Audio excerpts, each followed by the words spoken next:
Olá pessoal, estamos de volta aí com mais uma aula. Essa videoaula aí para ajudar vocês no PET. Então essa aula vai estar no PET 3, no primeiro ano e da terceira semana. E vamos falar sobre a terceira lei de Newton, ok? Então vamos lá. Terceira lei de Newton é o princípio da ação e reação. O que acontece? Eu vejo muita dificuldade, os alunos têm dificuldade em assimilar o que seria essa ação e reação. Então eu vou começar a trabalhar com exemplos aqui, depois eu vou estar falando sobre cada um deles aqui, as características dessa terceira lei. Então aqui eu tenho um exemplo de um foguete. O foguete, o que acontece? Quando ele começa a queimar o combustível, vai empurrando o ar aqui para baixo, o ar empurra ele para cima. Então vai acontecer o seguinte, ó, setinha vermelha. O foguete empurra o ar e a reação seria o quê? O ar empurrando o foguete, tá? Vou fazer um outro exemplo aqui do planeta Terra e um pequeno objeto aqui que é uma bolinha de sinuca. Nós sabemos que pela quantidade de massa, que massa atrai massa, matéria atrai matéria, então tem uma força que vai atuar nessa bolinha aqui, ó, que é a força peso, tá? Então essa é a ação. A Terra puxa a bola de sinuca. E qual que seria a reação? A bola de sinuca puxa a Terra, tá? Então tá aqui o par, ação e reação. Mais outro exemplo. Tem uma pedra aqui enorme, que eu tirei da internet mesmo. Fui lá no Google e olhei. E ela está apoiada aqui sobre uma superfície, né, no solo. Então, a pedra vai exercer uma força no solo e o solo vai exercer uma força na pedra, tá? Um detalhe aqui que a gente vai ver, que todo par ação e reação, ele tem 4 características, tá? A primeira, tem a mesma intensidade ou o mesmo módulo, tá? Então, se o foguete empurrou o ar com a força, o ar empurra o foguete com a mesma intensidade. Se a bola é atraída para a Terra com uma certa força-peso, o par reação também vai ter a mesma intensidade dessa força-peso, tá? Então, o par ação e reação tem o mesmo módulo. Mesma coisa acontece com a pedra. A pedra vai exercer uma força sobre a superfície e a superfície vai exercer uma força com a mesma intensidade sobre a pedra. Outra característica é que eles têm a mesma direção, tá? Aqui o desenho não ficou muito certinho, mas eles têm que ter a mesma direção. Então, se essa aqui seria uma, sei lá, também inclinado, mas vamos supor que é vertical, tá? Aqui também vai ser um vertical e aqui também estão estar sempre na mesma direção, ok? Outra característica, sentidos opostos, tá? Eles têm a mesma direção, só que estão em sentidos opostos. Mesma direção, sentidos opostos. Então tá aqui do foguete, o da pedra e o da bola e da terra. Agora, essa quarta característica, esse par ação e reação apresenta em corpos diferentes, em corpos distintos, tá? Não é no mesmo corpo. Eu vou explicar isso um pouquinho mais para frente aí, nos próximos slides. É o seguinte, tá vendo que aqui, ó, a pedra aplica uma força na terra e a terra aplica uma força na pedra. Então são duas forças em dois corpos, tá? Aqui, ó, a terra puxa a bola e a bola puxa a terra. Então tem duas forças atuando em corpos diferentes, em corpos distintos. Preste atenção nisso, ok? E atendendo o pedido de alguns alunos aí, eu estou pondo alguns exemplos agora nas videoaulas, tá? Então vamos lá. Então um exemplo aqui, ó. Na figura abaixo temos uma maçã sobre uma mesa. Tá aí a maçã, bonita, sobre a mesa. E a letra A está pedindo represente todas as forças que atuam sobre a maçã. E a letra B pergunta onde estão aplicadas as correspondentes reações, né? Primeiro vamos ver a letra A, então. A letra A fala o seguinte. Peraí, deixa eu pegar ele aqui. Na letra A. Para a gente desenhar todas as forças que atuam sobre a maçã. Então vamos fazer o seguinte. Como eu vou desenhar as forças que atuam sobre a maçã, eu vou tirar ela da mesa e vou olhar ela separado, ok? Então vamos lá. Na maçã, a primeira força que eu gosto de colocar sempre é a força peso, que é a força que a Terra está atraindo os objetos que estão próximos à sua superfície. Então tem a força peso aí para baixo.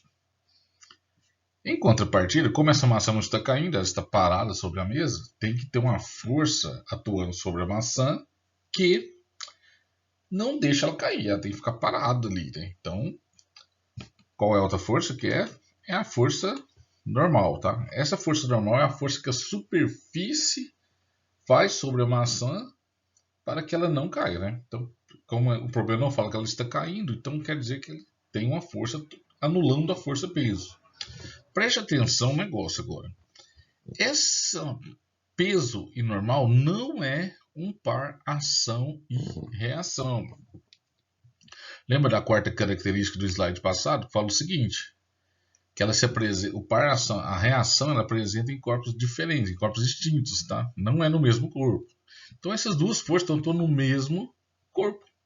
Então não é um par reação e reação. Na letra B, está pedindo assim, onde estão aplicadas as correspondentes reações? Então vamos lá, da força peso, se a Terra atrai a maçã atrai a Terra. Então a reação está na onde? O da força peso está no centro da Terra, tá? Estão na Terra. Se alguém fosse te perguntar isso numa prova, você pode responder no centro da Terra ou a Terra mesmo. E o da normal está onde? Está na superfície da mesa, né?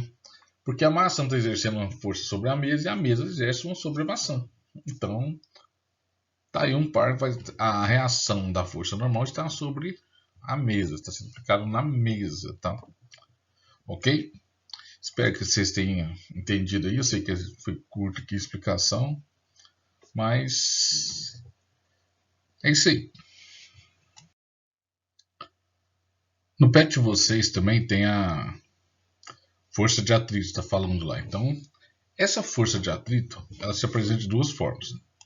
Existe o atrito estático e tem o atrito cinético ou dinâmico. Então vamos ver o que é cada um desses atritos. Bom, a força de atrito cinético acontece da seguinte forma. Eu peguei um exemplo aqui de um bloco que tem 4 forças sendo aplicadas sobre ele. Uma delas aqui ó, é a força peso, outra é a força normal, que está aqui. Tem uma força qualquer puxando esse bloco, certo? E tem a força de atrito, tá? Essa força de atrito está bem rente aqui à superfície, mas você pode colocar aqui em cima também, tanto faz. Eu gosto de colocar aqui embaixo junto com o bloco e a superfície para enfatizar que é o atrito do bloco com a superfície, tá? Eu gosto de fazer isso. Então é o seguinte, para a gente calcular essa força de atrito aqui, ó, a gente precisa de um coeficiente de atrito cinético. Quando eu falo cinético é porque o corpo já está em movimento, tá? Então, depois que ele entra em movimento, essa força de atrito cinético aparece. Então a gente precisa de um coeficiente de atrito cinético. Esse coeficiente depende da superfície, tanto do bloco quanto da própria superfície aqui. Vamos colocar uma mesa, uma superfície qualquer. Vai depender dele, vai depender dessa força normal aqui, né? Porque o bloco aplica uma força na mesa, a mesa aplica uma força no bloco, né? Então vai depender dessa força normal aqui, tá? Que até a mesma intensidade só do seu par reação, lembra disso. Então, neste caso aqui, ó, qual seria o valor da força normal? Igual a força peso, tá? E peso nós sabemos que é massa vezes a aceleração da gravidade.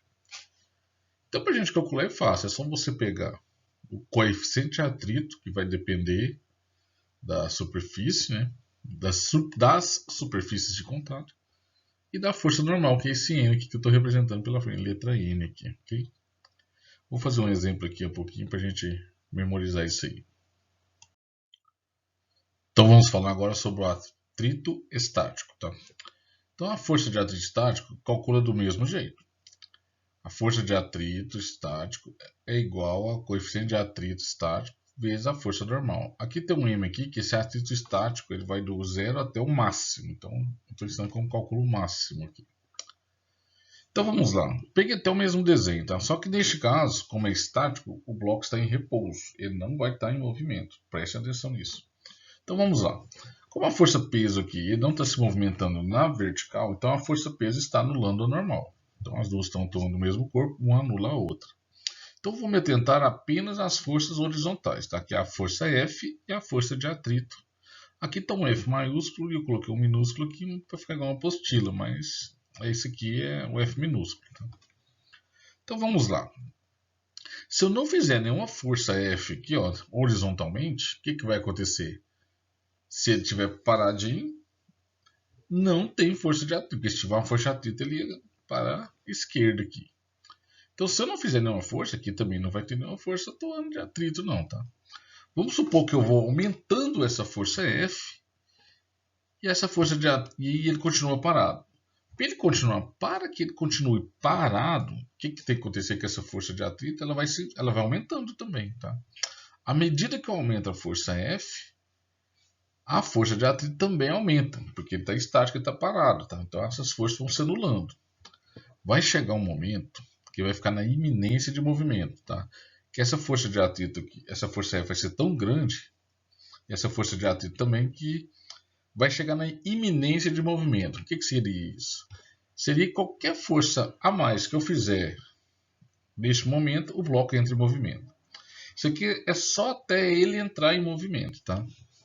Ele ainda não entrou em movimento e nem vai entrar nesse slide, só um slide para frente aí. Ok? Então, para mim calcular esse atrito máximo, esse atrito estático máximo, eu vou precisar do coeficiente de atrito vezes a força normal, tá? Lembrando que ele vai de 0 até a iminência de movimento. Certo? Ok? Vamos então para frente. Tem um gráfico aqui da força de atrito que eu acho melhor a gente colocar aí. Ó, tá vendo que aqui embaixo é a força aplicada e que é a força de atrito, tá? Então é o seguinte, eu vou aumentando a força aplicada aqui, ó. Quanto mais eu aumento essa força aplicada, maior está aumentando o atrito. Como ele não saiu, tá, daqui até aqui, ó, essa linha reta inclinada, vai acontecer o quê? Ele vai ter repouso, tá? Então, vai chegar uma hora que ele vai atingir o quê? A força de atrito estático máximo, que é esse ponto aqui, ó. Representado pela letra F, aqui, ó. Essa é a força de atrito. Quando ele entra em movimento, essa força de atrito se torna constante. Então, ele entra em movimento, aí você faz até menos força. Você pode até perceber isso na sua casa, quando você vai empurrar um móvel e está muito difícil de empurrar, você vai aumentando a força, de repente, quando ele começa a entrar em movimento, parece que fica mais leve para empurrar, né? Então, se a gente percebe isso no dia a dia, uma cama, um móvel, um cômodo, algo bem mais pesado. Então, o que acontece? Essa força de atrito dá uma caída e fica constante, tá? Então, aqui é a força de atrito cinético, que ela é constante, que a gente aprendeu a calcular também. Então, esse gráfico aqui me mostra como que funciona.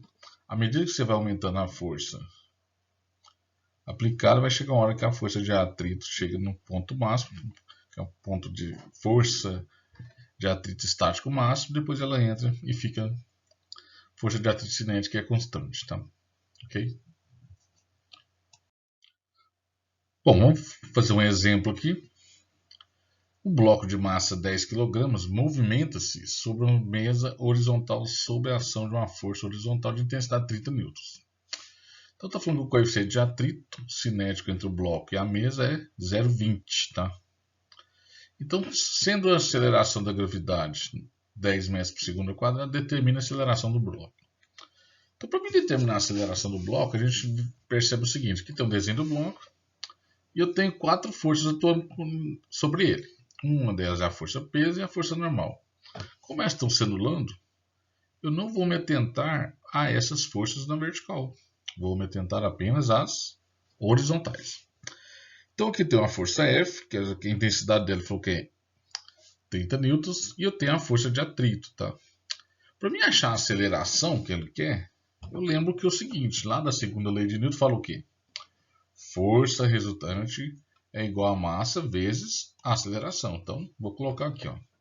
Força resultante é igual a massa vezes a aceleração. Mas quem vai ser a força resultante aqui neste caso? Se a força peso aqui, ó, vou até riscar ele aqui, ó. Vamos pegar aqui o marcador. Com qual cor? De verde aqui. Se a força peso, anulou a normal, o que acontece? Vai me sobrar só a força F e a força de atrito. Então a força resultante aqui, ó, para me achar ela, é só eu diminuir a força F da força de atrito. Então tá aqui. Vou fazer ela aqui para vocês já. Então ficou aqui, ó, a força F menos a força de atrito vai ser igual a massa vezes a aceleração. A massa eu já tenho, que aqui é 10 kg. Essa força F eu tenho, que é 30. Então só fica faltando achar quem? A força de atrito. Como que eu acho a força de atrito? Vamos achar ela aqui. Força de atrito cinético. Aqui está falando que é movimento, então vou usar o atrito cinético. Vou precisar do coeficiente de atrito cinético que tem aqui, que falou que é 0,2. E vou precisar da força normal, tá? Como a força peso anula a normal, o peso é igual a massa vezes a aceleração da gravidade.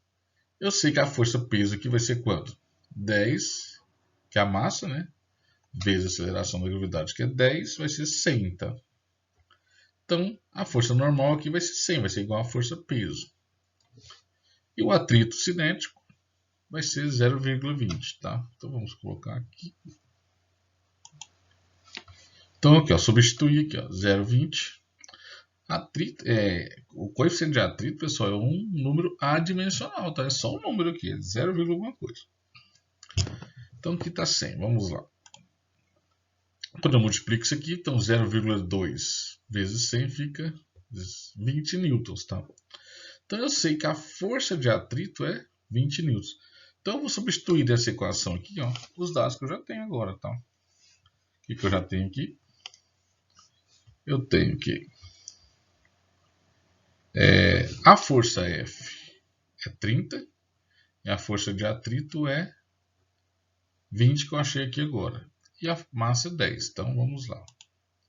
Então substituir tudo agora, ó. Força F é 30, a força de atrito é 20 e a massa é 10 sobre só a aceleração que eu quero. Agora virou uma equaçãozinha do primeiro grau que todo mundo dá conta de resolver. Quando eu faço isso aqui, ó, 30 menos 20, sobrou 10 aqui, 10 kg. Então aqui, pessoal, quando eu isolo o A, fica assim, ó, 10 newtons, lembrando que newton é o quê? Quilograma vezes metros por segundo ao quadrado, tá? Então quando eu faço isso aqui, eu vou cortar esse quilograma com esse aqui embaixo, vai sobrar só metros por segundo ao quadrado. Então 10 dividido por 10 é 1, então a aceleração vai ser o quê? 1 metro por segundo ao quadrado, tá aqui. E é isso aí, o exemplo que eu fiz aí envolvendo as forças de atrito, aí, só para dar uma ajudinha para vocês. Espero ter ajudado e vamos passar para o último slide. Então, eu sempre termino minhas videoaulas com uma imagem das atividades a fazer do PET da terceira semana, tá aí. Está na página 88 e 89 do módulo 4 do primeiro ano da terceira semana, tá? O terceiro PET. Espero ter ajudado e até a próxima.